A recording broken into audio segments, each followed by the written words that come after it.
xam nga yow yàgg naa la wax ni yow un jour man gëm naa ni dinañ bokk benn table liggéey réew mi. Non, bien sûr. Non. loolu moom lu ma. L'œil de la commune. Moi, je suis convaincu.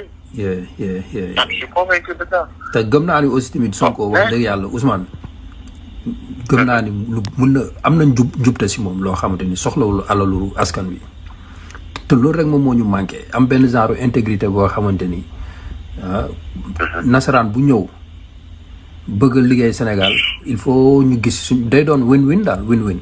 la moo nekk bugal gi gis nga ku takk ak ci loo xam ni neexul yàlla yàlla da la koy wan gis nga ndaw si ñu defe ni que dafa nekk mënul yëkkati man la njëkk a jàppanteel daa bi ndey sax def naa ko yàgg si la 9 mois mënul dara ci suñu yëfu bopp mais jigéen nag bu am sa jikko bu bon di wër di fet